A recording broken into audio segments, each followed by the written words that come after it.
Hello and welcome back to WTF. It's been a while because Larry decided to go on some strange adventure. WTF stands for the world according to Taunton Fox.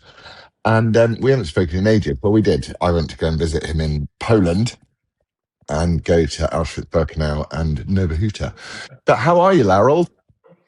I'm doing very well. It's good to see you. I really appreciated you coming to Krakow to see me. That was a lot of fun. We spent several days together. I think, what were your words when you left? You felt like our relationship had gone to a deeper level. God. You learn a lot about somebody when you travel together, and we traveled together very well.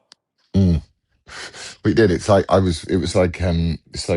going on a, it's like having a history lesson wherever you go. And then things I love history, that was pretty good.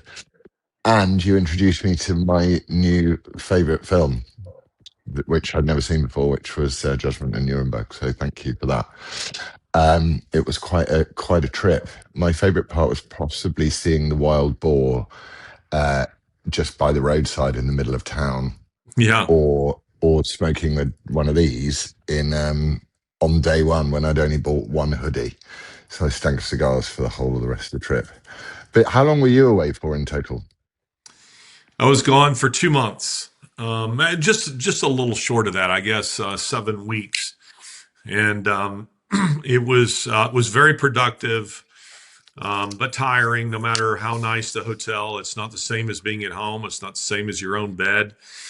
Fortunately, Lori came over for part of the time, and then my son and his wife and my daughter and her husband. So you came and visited. So it was broken up nicely so that I did have some company at different parts of this trip. But I was first at the World Economic Forum, and then, of course, we were together in Poland, and then I went from there to Israel, to Jerusalem, Tel Aviv, and down to Gaza, and then I was in the no-go zones of Paris, and then I was in Rome, and then I came home.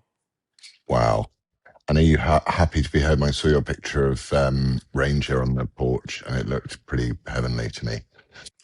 Yeah, it's actually quite nice now. I mean, usually this time of year it's March, April, May. This time of year can be volatile, where you have 70-degree days, and then maybe violent storms. And we've had a little bit of that, but for the most part, it's in the 70s, low 80s every day, and it's beautiful. The pollen, you're starting to see, just a film of it here and there. So spring is springing.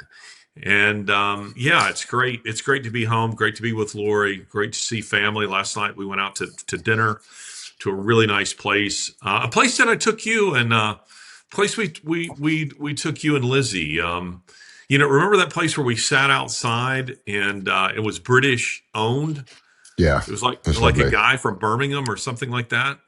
Yeah. There are still British people in Birmingham. I know they left and come to America. Yeah, you'd I struggle to think find a British person in Birmingham. he's from somewhere. No, excuse me, he's from Liverpool. He Mm. is from Liverpool, who owns this restaurant. Anyway, we were there last night. It was very nice. I should have brought a cigar along to smoke outside there. I don't know what the restaurant laws are in Birmingham, as distinct from Birmingham. But things are Mm. going well. How about you? I'm okay. I've had a couple of big good things that are happening. Some I can talk about, some I can't so much. But I have I have a new project which I'm working on secretly, which I can't really discuss, but it's going to be quite. I'm very much looking forward to getting going with it.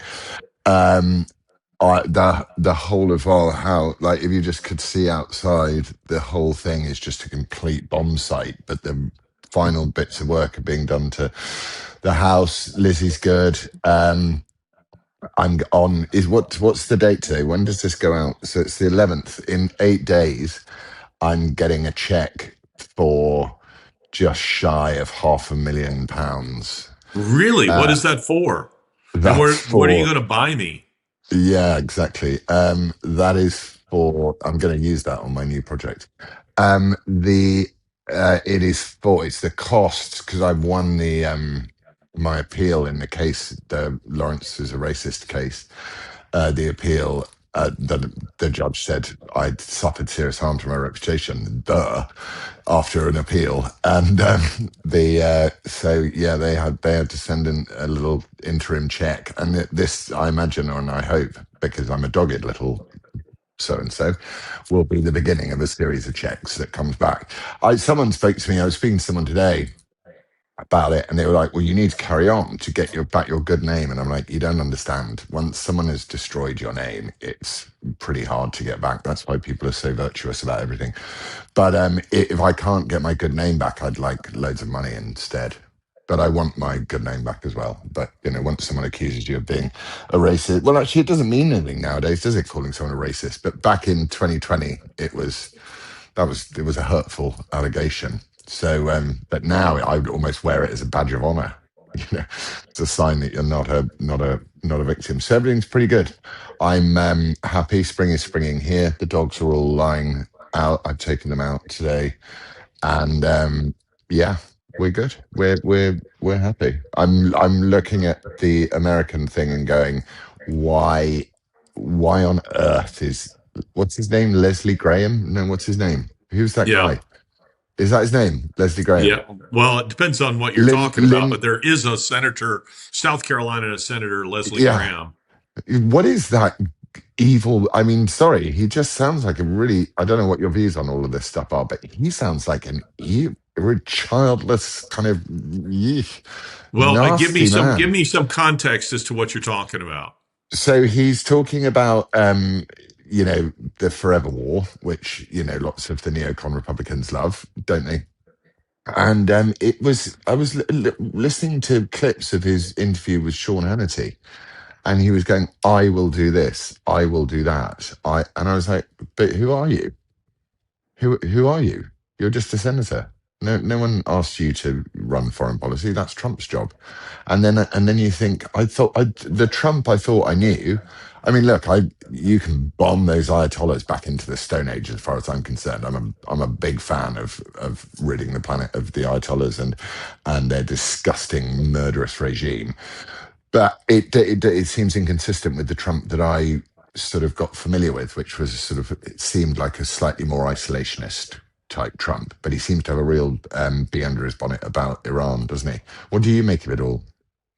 Well, I don't like Lindsey Graham, but I support Trump's bombing of Iran. I don't think Trump is going to get us into a quote unquote forever war. That's a term that is now used almost like racist, very, very willy nilly with very ill conceived definitions. I think it's a proper exercise of America first. And I've been telling people, you need to make a distinction between people who call themselves America first, but really what they are is America only. Nothing that Yeah, happens outside the borders of the United States is relevant to them. And then there's Trump, who is America first. He represents what I consider to be America first, where he recognizes that for America, Americans, American interests, to be protected, sometimes you have to go after that crack house that's just down the street from your own house. And since 1979, I'm old enough to remember this. I was 11 years old when the so-called Iranian Revolution swept the Ayatollahs into power. They held 66 Americans hostage, a whole country really, for 444 days, while an impotent president, kind of like Keir Starmer, Jimmy Carter, did pretty much nothing. And they've been killing Americans with impunity, ever since then, because they know that Clinton wasn't going to do anything, Obama wasn't going to do anything, Bush wasn't going to do anything, Biden wasn't going to do anything. Trump represents a new sheriff, and while I consider Ukraine to be a proper example of forever war, in a place where we don't belong. The United States has no involvement there, definitely not America first. I think Venezuela is America first. I think Iran is America first. And I'm hoping we invade Cuba. I think Cuba is going to be next. And I think the Cubans would welcome Americans. I think it could be rehabilitated in a way that Middle Eastern countries can't be. Middle Yeah. Eastern countries, it doesn't. It's not because it's a it's a hateful ideology, but it has to do with the geography. You're talking about trying to reform a country like Afghanistan or Iraq or Iran, where they are surrounded by other countries that share the same ideology. Japan was a fanatical emperor worshiping feudalistic society, and yet it's now one of the safest democracies in the world, but it was isolated. It's an island, and was not surrounded by other countries of that shared that same ideology. Cuba's for me a prime example. Like Japan, it could be reformed. I think the Cuban people would welcome the United States, and I think that Cuba could become a really remarkable place. So Rubio keeps hinting at it. Trump keeps hinting that Cuba's next, and I suspect it is. But what happens if so if Americans are worried about, I remember all the way through Biden, they were going, look at the gas prices, they've gone through the roof. In California, it was $6 a gallon. And, people were going mental about cost of living as they are in England. This is why, so a small segue, I'm buying a car and they're literally tearing your arm off to try and sell you a car before the new year's registration comes in, because no one has any money in the West at the moment. So what about this? Because I'm not foreign policy is not my. I mean, what is my strong point? But foreign policy is not my strong point necessarily, and I don't understand how it benefits Trump in the midterms to be, which are what, coming November, if Yeah, oil is and gas is through the roof, and everything that's associated with that, which is food that needs transporting via road and all that sort of stuff. Is that on the mind of your average American, or is he, because he also seems a bit, it's the sort of wishy-washiness with which he's talking. He goes through a little excursion, he keeps calling it a little excursion, and I'm like, I get the Trump sense of the way he likes to communicate, but in a way, he has bombed a a world leader, out of existence. It's not a little excursion, is it? It's kind of it's a major deal what he's doing. And so I sort of what I think is, like, what happens then in the midterms if he loses both houses? Is he just impotent for the next, until JD Vance comes in, later on? Do you think JD Vance and Rubio will be saying to him, listen, we need to get this done quickly, or do you think this is going to go on for a while? I don't know. I don't think that losing the midterms will be because of gas prices. I don't think that's going to be the thing that's going to hurt him. I think that Americans are wanting to see action from ICE. I think that, to me, the biggest failure of Trump's first year in office, which has been by and large very successful, but I mean, I think of the fact that he backed out of Minneapolis and effectively gave a huge victory to Democrats, and specifically to Tim Walz. I think What happened? Americans are very well. What happened? There were the confrontations of ICE Yes. in Minneapolis, and Trump decided to pull out. He decided, we're basically going to leave the big cities alone, and I think Americans was very high on their list is deportations, both among Democrats and Republicans, by the way. And Mm. they want to see illegals removed from our country. I also think the SAVE Act, which is being stonewalled by John Thune. I think that's pretty big on American. And again, Democrats and Republicans polled, a majority of them want there to see integrity in our elections. So I think those things are pretty big. I am not seeing people being arrested for, the Nancy Pelosi's of the world for, insider trading, and seeing that, the Trump campaigns, both of them were spied upon by Obama and then Biden, and no one has been held accountable. We see people who are on the Epstein list who have yet to be held accountable. So I think these are things that are pretty high with Americans. We're approaching a 1-year anniversary for when I was swatted. Nothing's been done. And I'm not the only one. There are other people who are part of that group. There are about 17 of us who were swatted.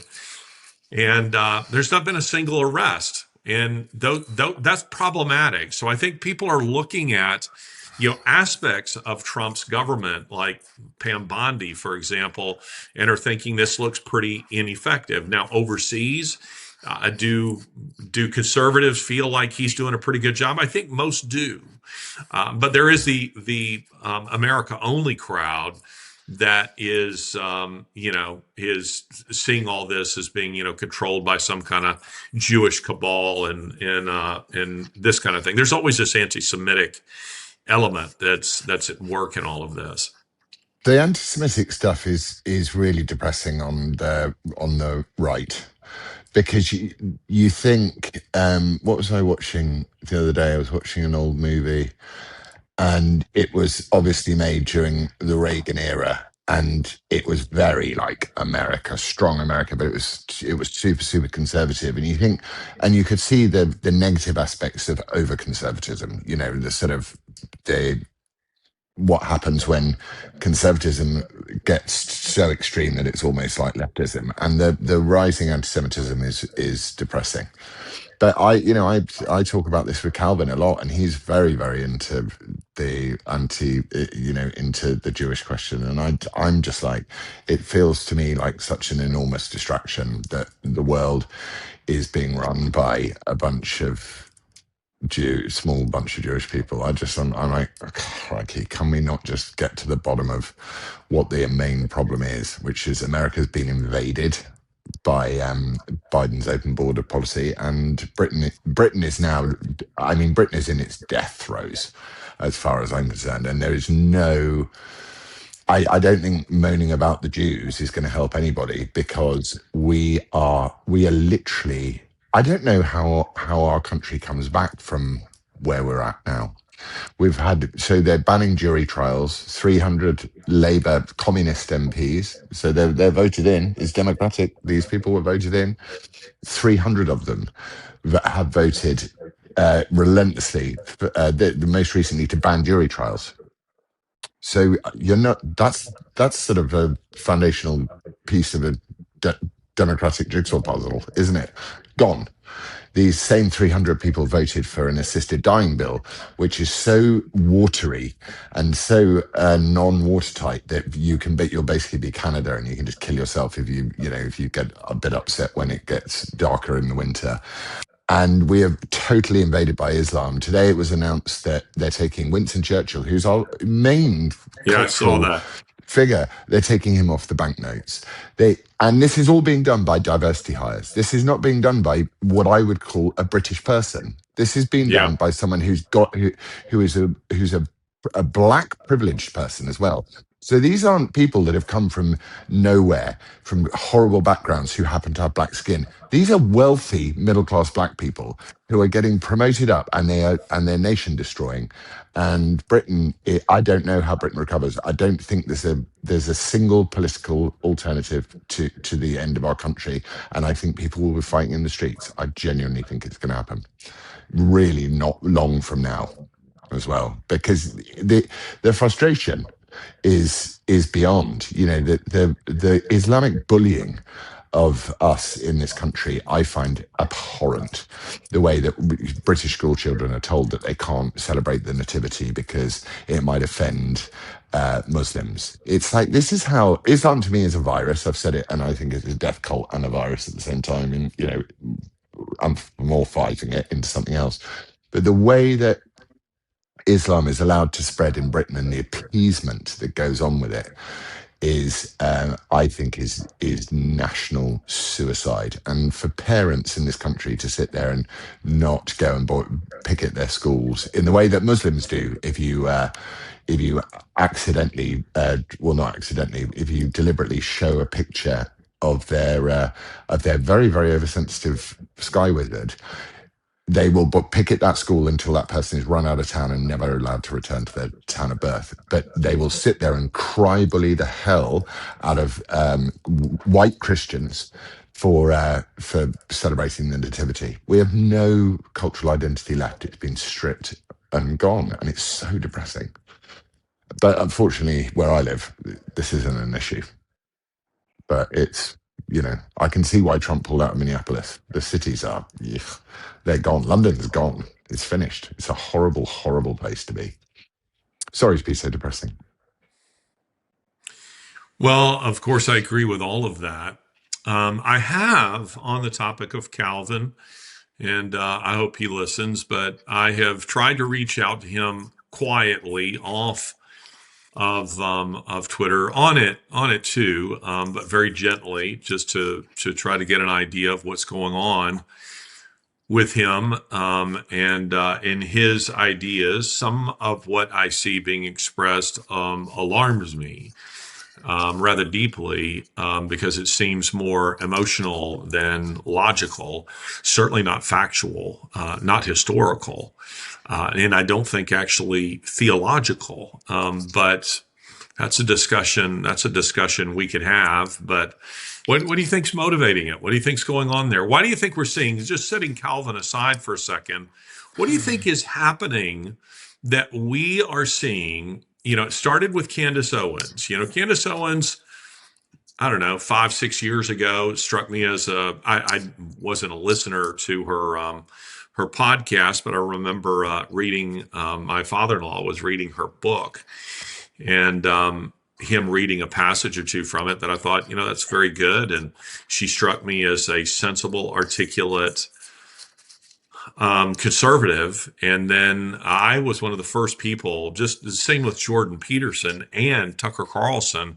I was one of the first to sense there's something rotten going on here.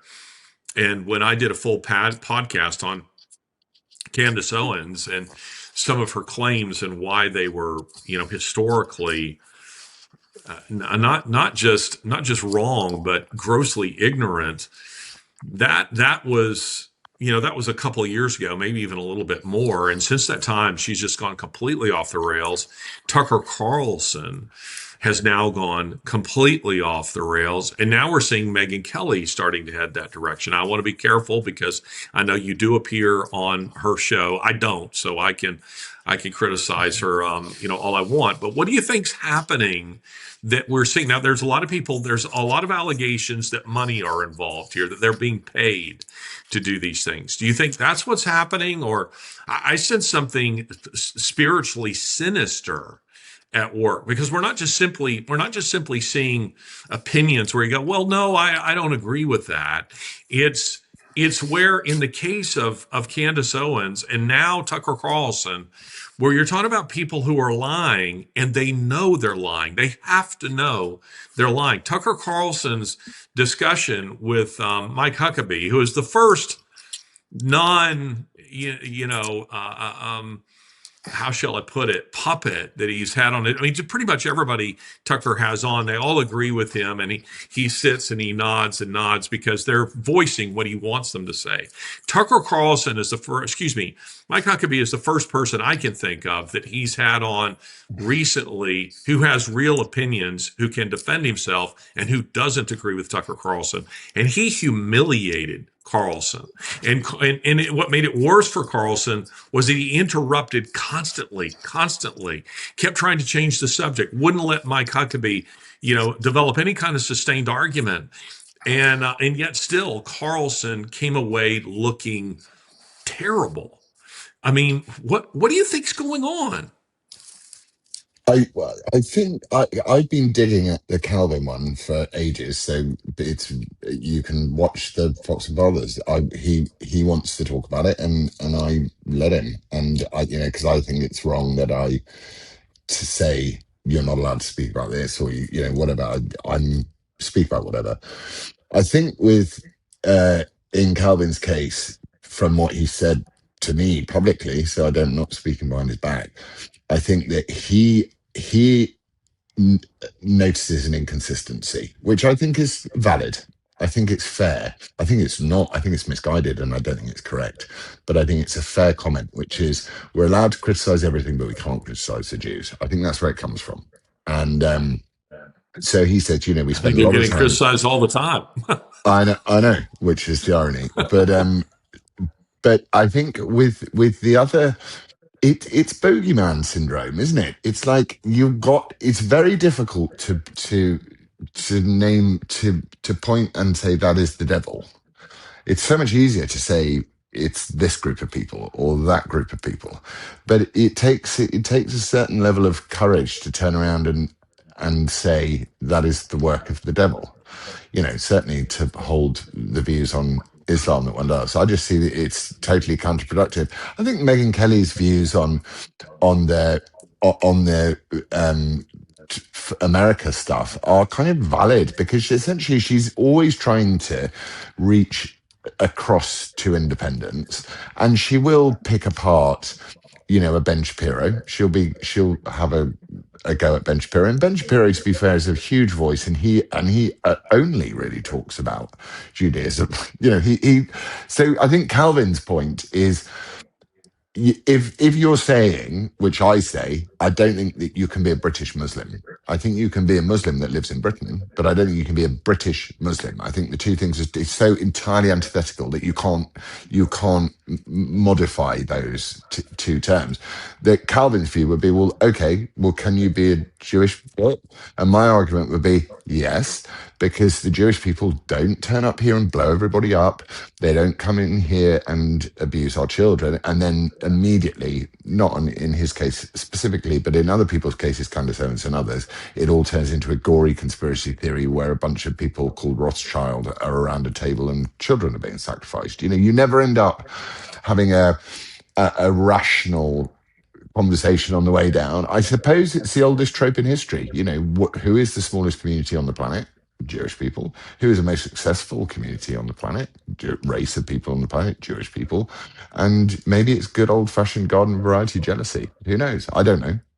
What do you think? Well, I find it interesting that when I just turn on this light because it's now the sun is actually setting. So I'm going I to think turn it's on my interesting that light. when a person does something evil, let's say Charles Manson or um, uh, Jeffrey Dahmer or something like that, there's no mention of any kind of religious or ideological association unless he happens to be Jewish. If he is, then he did it because he was a Jew. He went and killed Sharon Tate and did all these things because he wasn't, by the way. But I'm just saying I always find that interesting that I was looking at one of these claims online that was an anti-Semitic claim, and it was talking about the Bolsheviks, and it was listing all these prominent Bolsheviks, and it would say this one is Lithuanian, this one is Moldovan, this one here is Russian, this one's Ukrainian, and then it would say Jew, for someone else, and you're going, well, that's an ethnicity. It's not a nationality. Everyone else was listed according to nationality. If you're Mm. if but this was listed, as an ethnic. I just find that fascinating that there's this need to constantly attribute any evil that any Jewish person does to the fact that they're Jewish, when Scripture would say, Jeremiah 17:9, the heart is deceitful above all things, who can know it? Meaning we are innately, all of us, that sin nature runs across every ethnicity. It runs across both sexes. There are only two, by the way, and it encompasses the whole of humanity. Now, are there ideologies that exacerbate our darker impulses? Well, I would argue yes, and Islam is one of them. Fascism is another one. Communism is another one. Socialism. Another, these do exacerbate those darker impulses because they tell us, either in the case of, say communism and fascism, that there's no God to judge in the next life, our actions in this one, or in the case of Islam, it says, no, there is a God and he'll judge you if you don't do these evil things. He wants you to do them.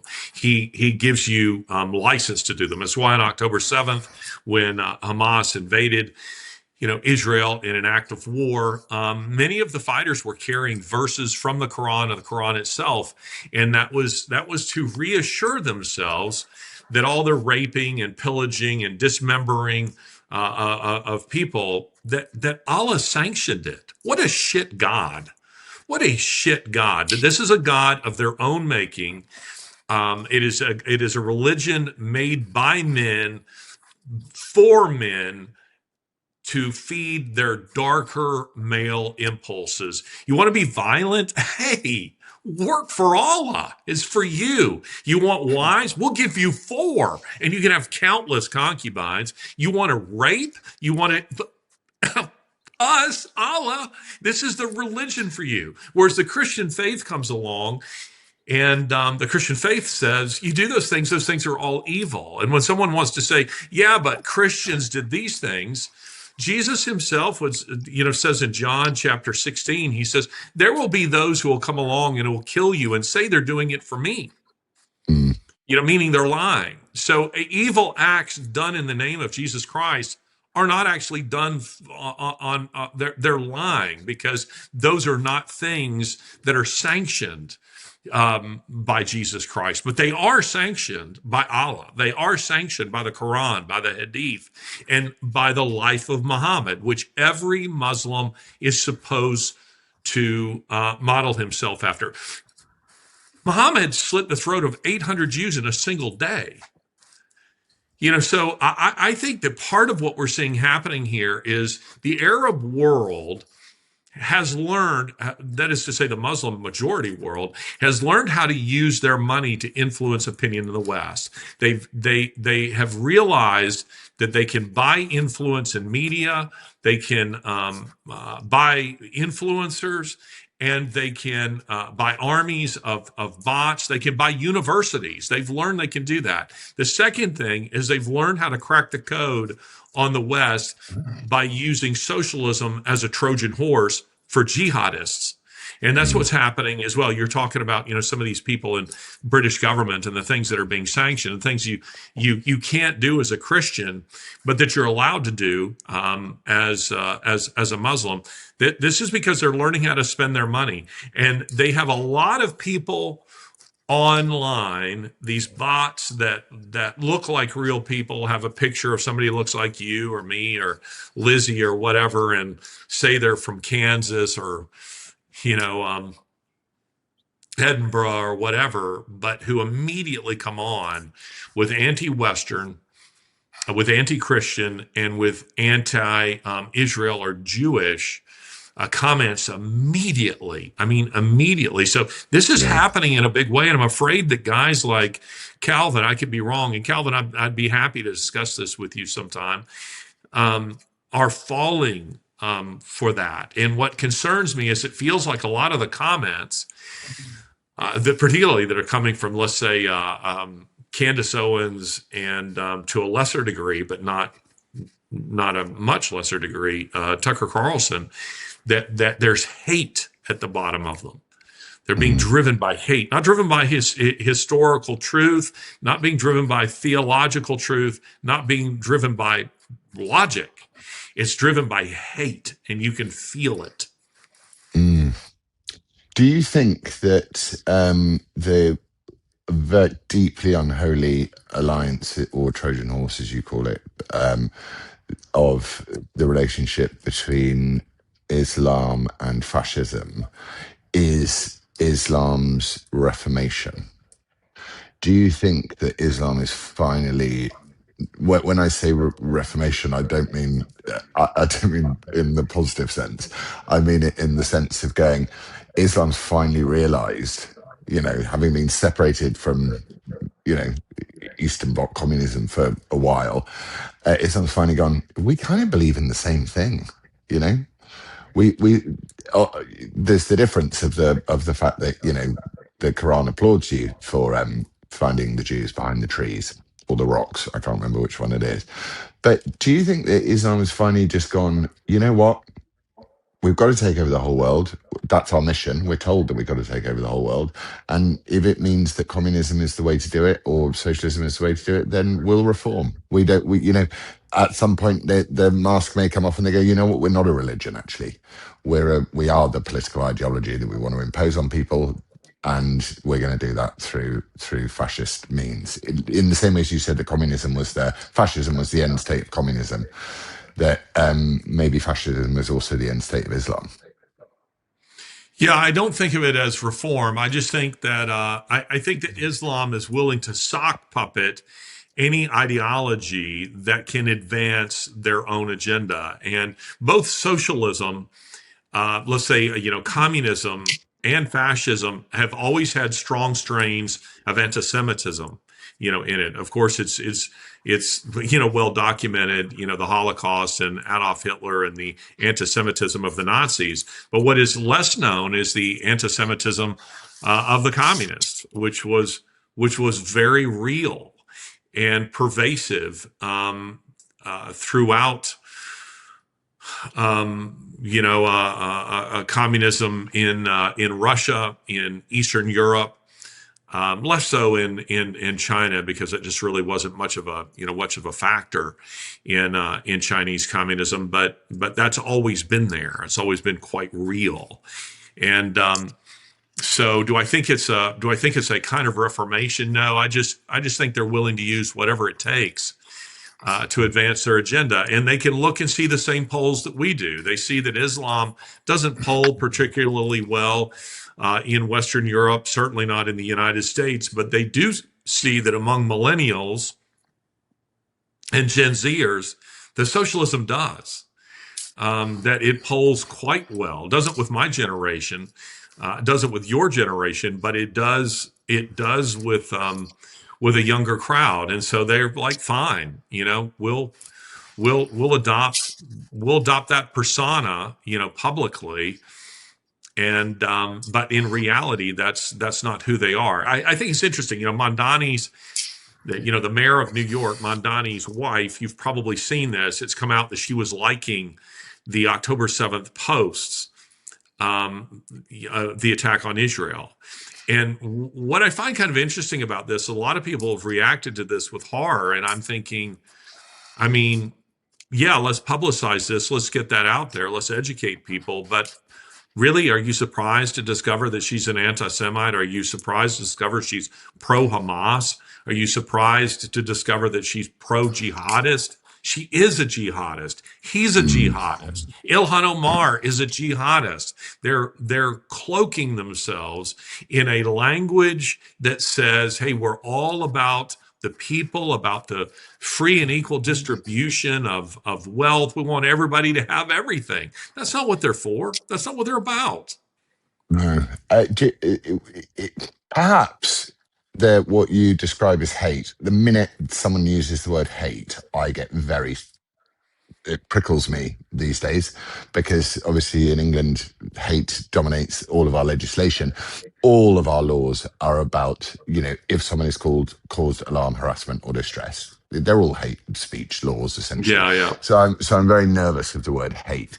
But perhaps what drives the hate of someone like Tucker or Candace Owens is the complete fury at the apathy of almost every single global leader, to take on, to allow the desecration of their cultures and their societies. We're having our cultural heritage ripped away from us in a way that Britain has never experienced. And we have our Prime Minister talking about how British values are Muslim values and all that. And you're like, no, you're insane. So that maybe the complete lack of any reasonable someone putting their hand up, the suppression of free speech has caused this fury, which is like, I got to blame someone. Someone has to be to blame here. Whereas what I would always say about Islam is like, you just look at the, you know, look at its product, look at what it's delivering. Excuse me. Look at what it's delivering to the West. Look at what it's turning the West into. So you judge by the evidence of your eyes and ears. That's what it does. So you can take a reasonable view on Islam, but it's very difficult. It's sort of more amorphous. Maybe it's lazy thinking to go, well, let's just blame Jewish people for something too. Maybe it's a sort of right-wing leftism. You know, it's like you've got it. There has to be a great demon. But then I have to be self-aware enough to say, well, you do have a great demon in my head. I really hate Islamic doctrine. Whilst I love, there's Muslim people who live quite near me, and this guy stopped and said, he might be a Sikh, but I think he's a Muslim. He stopped and he said, I love the way you mow this path for the community. It's really nice, you know, and you have a really nice relationship and conversation with this guy. But I wouldn't say this is a Muslim man, because he's a British guy. He's not.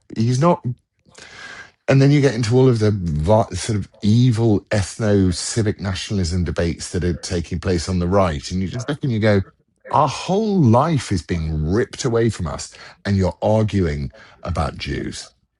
I mean, really, is that the best you got after 40 years of having, I'm 47, so at least 30 years of having everything I held, cherished, and held dear ripped away from me, to the point where I'm frightened every day.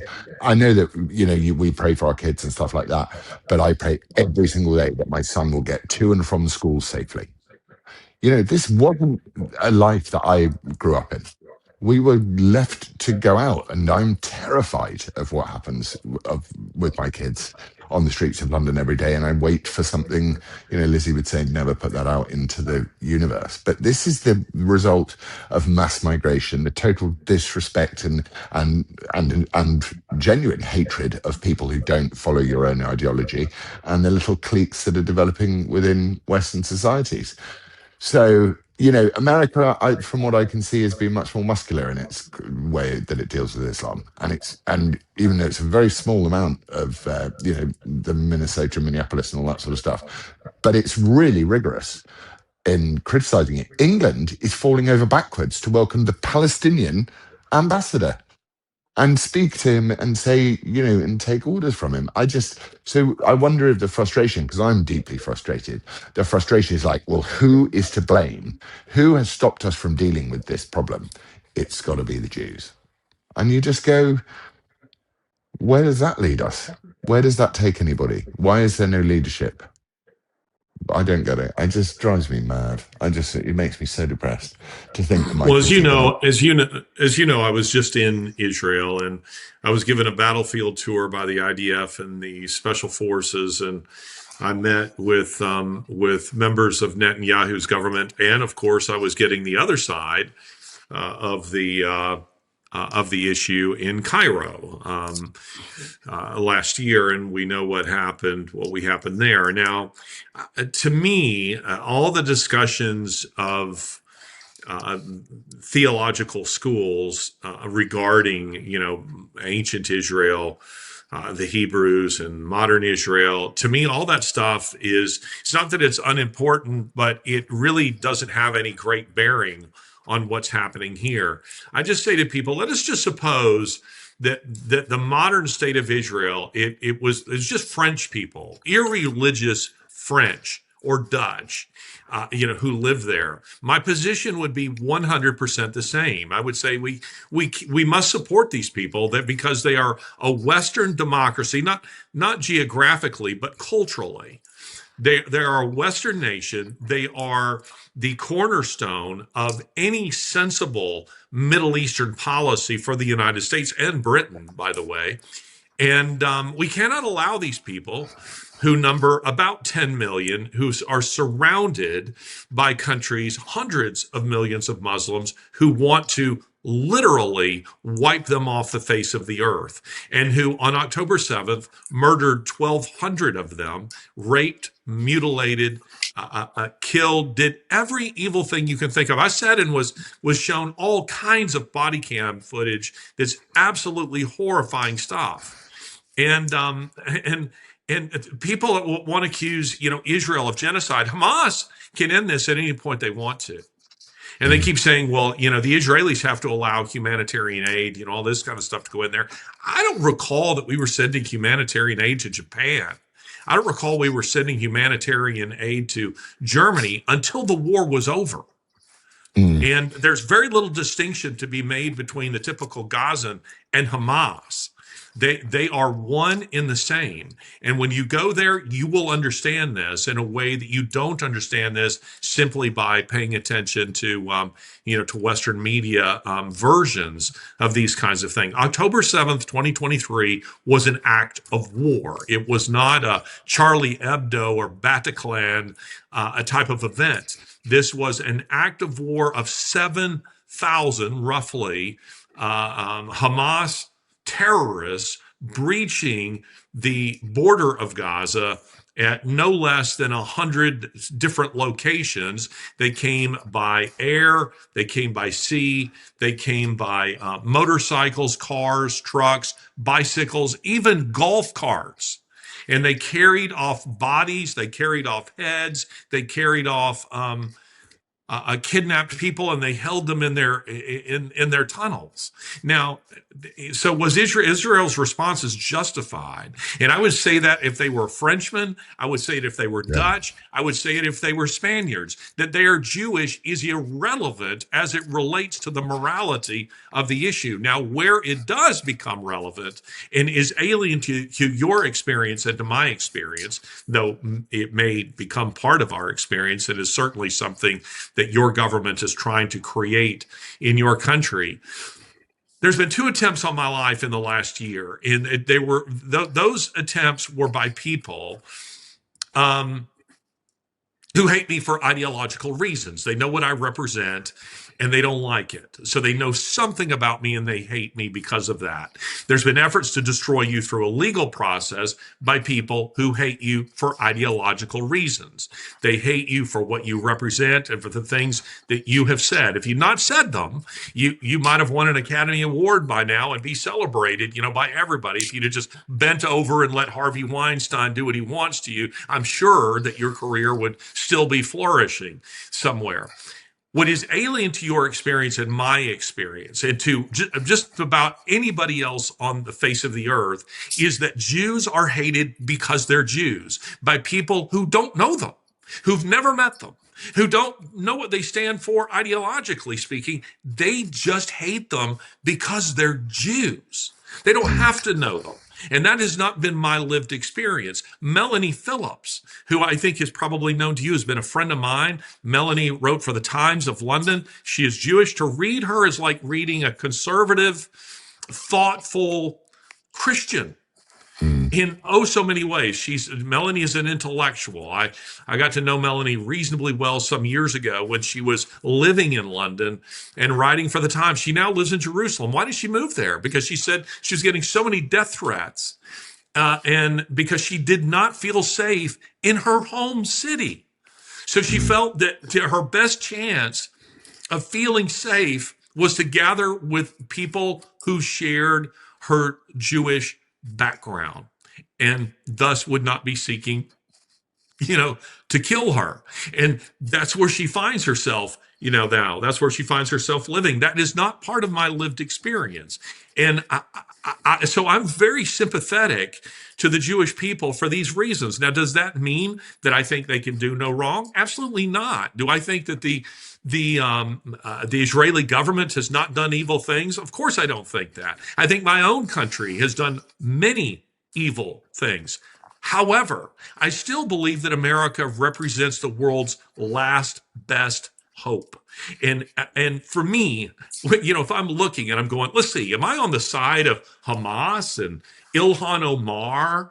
Am I on the side of these scumbags who are protesting and burning American flags, on university campuses? Am I on the same side as all these Somalis, the illegals who are doing these terrible things? Am I on the same side as the perpetrators of Rotherham? Or am I Mm, on the side of the Israelis? For me, that's just not a difficult choice. And when I no. look at somebody like Calvin and some others who are coming off over here, I'm thinking, what the hell is going on in your head that you're arriving at this kind of conclusion? I don't get it. I do think it has there's a role of what did they say? What was that expression that depression is anger without enthusiasm? I don't know who And said it, but it's good. I like it. it and there's a depression that is set in, and it's really hard to do. Let me just quickly turn these lights on because Say my that one more face. time. Depression is what now? Anger without enthusiasm. Yeah. So if depression is anger without enthusiasm, and Did you hear me if say that it's by a comedian named Stephen Wright? it's attributed to a guy called Stephen Wright, is it? I was told Yeah, a it by comedian, apparently an American comedian. I was told it by an actor a lot of years ago who happened to be a black actor at our drama school. Sorry, just another quick segue. Obviously I can't watch any modern films; they're so depressing. But I want to watch this film about the guy with Tourette's, and all of the black American actors have complained about him being racist. Them, but I've watched so many films. Most recently, I watched a lot of Robert Duvall movies because I love Robert Duvall, and I watched Have you ever Colors. seen Lonesome Dove? No, I haven't. I'll stick that on the list of stuff. That's the greatest Western of all time. I It's watched fantastic. I watched a film called Colors the other day with Sean Penn, very young Sean Penn, and Robert Duvall. And if you the fact that this diversity junk was pushed on us is insane. This movie has more diversity, for want of a better word, in it than any. Blaze, please move. You're ruining the phone charger. My Labrador is lying on my phone charger, which is he's gonna pull over this thing. I'm sat there going, uh, the listen, if you are endlessly victimized, if you live in a culture which is one of endless victimization, it makes you depressed when because of whatever, as you quite rightly said, if I kept my mouth shut and did what Harvey Weinstein wanted to do to me, I'd probably have an Oscar by now. But if you live in a world of constant victimization, at some point, you're going to become a victim of somebody. And I think that that's where the Jew thing comes in, because it's all very easy to say it's all the Jews' fault because there are only 14 million of them, as you quite rightly pointed out. And, yes, a lot of them are incredibly intelligent and successful. So you can say, well, how did you come about your success? It doesn't, and I can see how it's allowed to. It's why my mother was very, very brutal about self-victimizing, about saying that you're a victim of anything. She said, no, you're powerful. You have agency in situations of difficulty.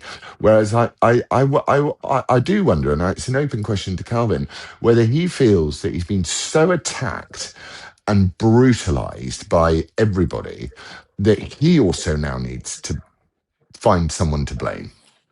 There, I I, have. Go ahead. Whether that's a kind of a natural reaction rather than like you say, maybe some sort of paid thing to attack Jews from higher Well, I echelons don't of. think that's. I definitely don't think that's true of Calvin. No. I do think that's probably true of Candace Owens, and I think it's probably indirectly true of Tucker Carlson. Meaning, I don't think Tucker Carlson was given a contract in which they said you will, promote Islam, and you will attack America, and you will attack Israel, and then we will give you X. I think it's been more of a case of a soft use of money in Tucker Carlson's case. They invited him, on a tour of, Qatar and the UAE, and lavished him with, overpriced honoraria, and introduced him to beautiful people and all kinds of things. And when you come away from that, it becomes hard to criticize people. Yeah. And so I think there was an indirect use of money in that regard. I mean, I think Tucker Carlson has his own kind of integrity here. I don't think he would sign up for something like that. But do I think that he's been befriended by the Arab world that strokes his ego? He's now the most listened to podcaster, one of the most listened to podcasters in the Middle East. Now, what Right. does that tell you? If Yeah. Satan loved all my podcasts, I think I should reevaluate, what's going on there. So no, I'm not saying that, Calvin's paid or something like that. I am reminded of this though, and I think of this with every anti-Semite I ever come across. I recall, not speaking of, this wasn't in regards to anti-Semitism.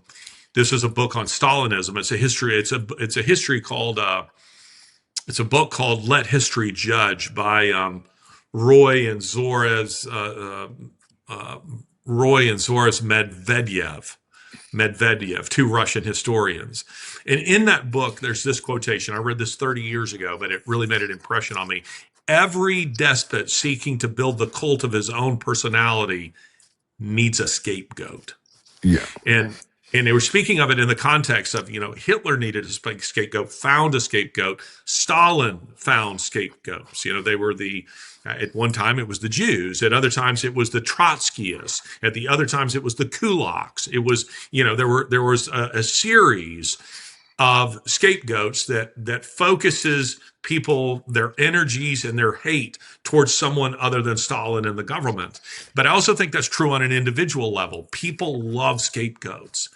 And, for me, it's, are there Jewish people who have done terrible things? Yes, just as there's Anglo-Saxons who have done terrible things, Protestants, Catholics, who have done terrible things, atheists who have done terrible things. But do I think that Judaism as an ideology, as a religion, that it exacerbates our evil impulses? The answer is no. And do I think that the state of Israel is that there's a moral equivalence between it and, say, Iran? I would say absolutely not. And listen, some of the things that are, what's kind of fascinating about, for me anyway, was when I was in Israel, is the realization that the Israeli left is in lockstep with the British left and the American left, and is being controlled almost certainly by the United States. That there is this insidious element inside the United States, inside of America, and inside in France and Germany, throughout the Western world, but also in Israel, that are seeking the destruction of their own countries for globalist purposes, which Yeah. is really appalling and shocking, when you think about this. And and another issue that I raised when I was there, I said, please explain to me, because I've asked this many times of many Jewish people here in the United States. I asked this question, I remember, of Melanie some years ago, and then I asked it in Israel. And I very rarely have gotten a satisfactory answer to this question. And the question is this: please explain to me how in my own country, most Jews are Democrats. Yeah. And I've I mean, never are gotten to that one. leftists. I've got a And theory. you're saying, let's take, Shapiro, the government, not Ben Shapiro, the government of, the governor Jeff. Yeah. of Pennsylvania. And do you not realize that your own party is anti-Semitic and anti-Israel? And yet you're signing on to it. You're voting for your own demise. They're the ones who are importing the jihadists, people who want to kill you most of all. I've To got a me, that's theory. weird. I've got a The theory. answer I got in Israel is the best answer that I Okay. have received from anyone. And it was this. It was that American Jews, typically of the sort that I was just describing, the Holocaust is not part of their experience because they immigrated to the United States well before that. And that they have, in some sense, sort of forsaken any kind of Jewish identity, or retained it only in a some very modest sense, they become fairly, irreligious and have assimilated into American culture, and thus they want to distance themselves Right. from Israel. And in order to do it, they become like hyper anti-Israeli and even anti-Semitic. Some of Yeah. the more anti-Semitic people you might meet are themselves Jews who want to say, no, no, no, no, I don't have any association with that. And in contrast to, said this particular person, who's a lieutenant colonel in the IDF, who said this to me. He says, whereas in Israel, the Jews here are almost entirely of Holocaust descendants, and thus they have a very different experience, very different identity, and have sought to retain and revive their ancient language, Hebrew, and have tried to retain aspects of their own Jewish identity and culture. And we have come together to defend ourselves. And I thought, that to me makes a lot of sense. What do you think of that? I think that makes a huge amount of sense, because it's like most of the things that you say, even though you are, super clever, you say things in a simple way. And as you quite rightly point out, Israel was founded to stop the Holocaust happening again. And therefore, the people who were directly affected by the Holocaust would have gone to Israel, and the people that ended up in America would have left before that atrocity began. I do think that Judaism is like the OG of white privilege as well, which is being taught to hate yourself for something immutable. And, Judaism passes through the female line, doesn't it? So it can't ever be killed off for that one reason alone, which is really good. But I think it's the original white privilege. It's like, you killed Jesus. And therefore it's, and it's just 2000 plus years of white privilege, essentially. But it's Jewish privilege in this case. And yeah, I can see why people want to slink away from it. And I can see why I can totally see why, having been to that, what was it, Building 11 at Auschwitz, where they were talking about where they did their first experiments with Zyklon B, and they just literally just chucked them down in the hole, and they left all the prisoners, and they left them for a couple of days. And you can see how the it's the banality of evil, isn't it? But you can see how these things began to become normal. And whatever I think about the Jews, I don't really have a feeling other than the one you share, which is like, if they were Frenchmen, I'd want them defended. But whatever you think about them, remembering how much we are on the precipice of committing great acts of evil, whoever we are, which is what the Christian faith teaches people, I think is about the most important thing you can ever remember. Who's to say that you wouldn't walk out of the door and commit some atrocity upon another person should a certain set of circumstances arise? So therefore, I think just by its very nature, the fact that we absolutely remember the greatest, most recent form of genocidal atrocity that was committed against unarmed, helpless people, which Hamas are not unarmed, helpless people.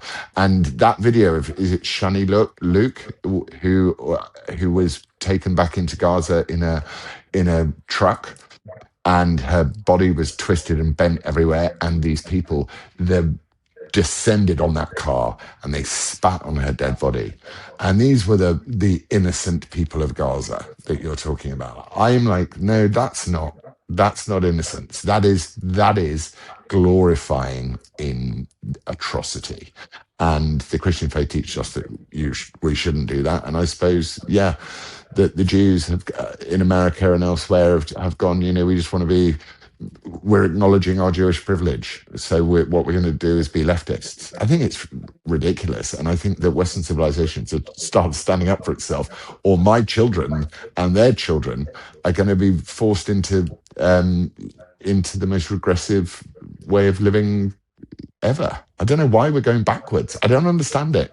I don't understand why hating humanity is so popular. I've never understood why when it, and I was raised, so I can be grateful to my parents for this, to be told that, he made them man and woman, and we are made in the image of God, but by the way, you're all sinful. To not aspire to something better, and to actually pander to your lowest and most debased ways of living, is now popular. All I can think is maybe it's a historical cycle.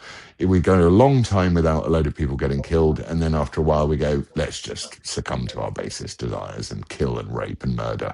And I don't know. I find it really, really depressing. And also, just being like you are, logical and reasonable and rational, without applying an ideological bent to it, particularly, you can see what's coming. It's like it's there in front of you. And people, young people particularly, I mean, not really young people, thank goodness, but a lot of people think it's a great idea. They think it's great. They think it's great that Charlie Kirk was murdered. They were happy about it. They were happy that a guy Yeah. with young children was shot in the neck. They were happy about it. They rejoiced. The diversity high president of our own Oxford Union was like that. So I have zero truck and zero time for people who worship death, and I never will. And if American Jews want to try and appease the very people that want to destroy them, then good luck with that, because you're bringing on the next atrocity. That's what I think. I think there's a lot of truth to that, and something that I find also kind of interesting in all this, and I imagine I don't know. I'm curious if Calvin falls into this category or not. But some people, they get upset by the term Judeo-Christian, and they go, well, "There's nothing Judeo. We're just Christian." Judeo-Christian simply means this: that you picture the Venn diagram, okay? So you have the Christian part, and then you have the Jewish part. And the shared parts, they have holy scriptures that we do not accept. We have holy scriptures, namely the New Testament, which they do not accept. But right here in the middle is the Old Testament, specifically the Decalogue or the Ten Commandments, which we both accept. And that's what we mean, is this right here is here's the Christian, here's the Jewish part, here's the Judeo-Christian part that's shared in the Venn diagram. Western civilization is based on not a strictly Christian, not a strictly Jewish, a Judeo-Christian worldview. And as that is being eroded by leftists in the Western world, who are Romans 1, has a special category of people that is referred to as haters of God, which to me is, it's an interesting phrasing.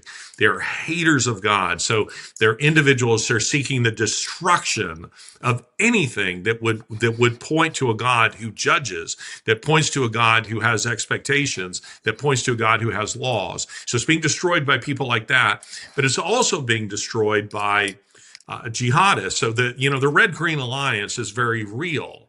And so those people, are coming in and seeking its destruction. And for me, as what we're seeing is the tide is going out of that Judeo-Christian influence in our culture. You need not have been Jewish or Christian, but if you were raised in Western civilization, for your generation, for my generation, for countless generations, going backward in time, you inhaled deeply of that ethos. You inhaled very deeply of that worldview. And as that tide is going out, we're seeing that we're becoming an increasingly barbaric people who Yeah. places very little value on life.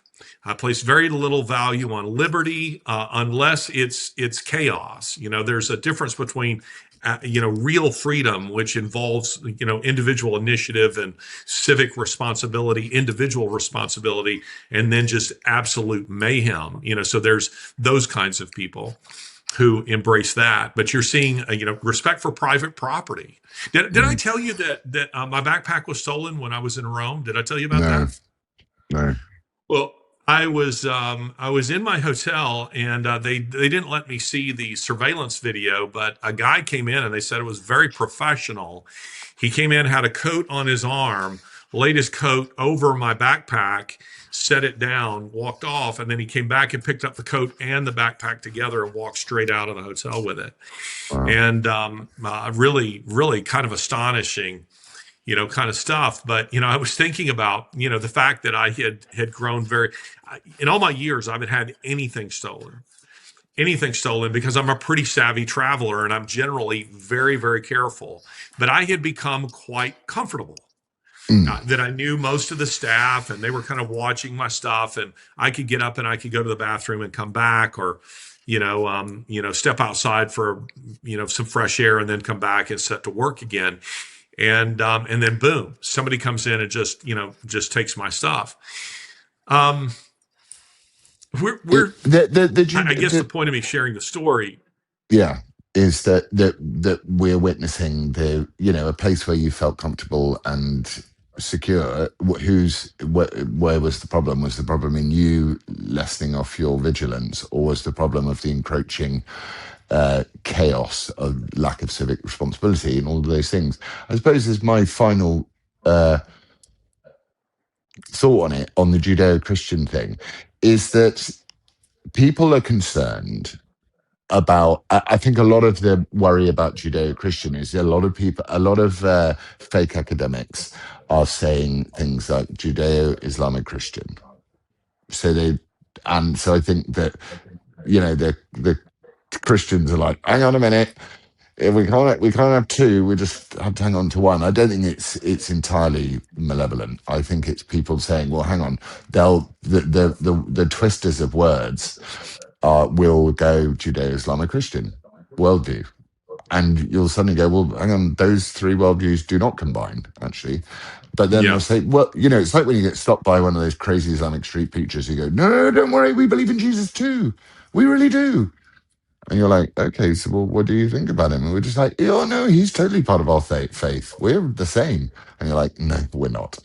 We're not. But I've got to run and let the kids into here and to feed. And Yep. Well, it's good to see you. Why don't you take you us too. out? Thank you for watching us. Welcome back. And we will hopefully, now that Larry's back, we will see you again. Look at my little camera. I love that. I mean, like technology. And may Elon Musk and his rationality, because he's managed to stay pretty sane through all of this stuff. May Elon's sort of proper liberalism infect the actual leftists. With love and peace, I wish you a happy rest of your day, and I'm going to go and have a pint of Guinness. Take care.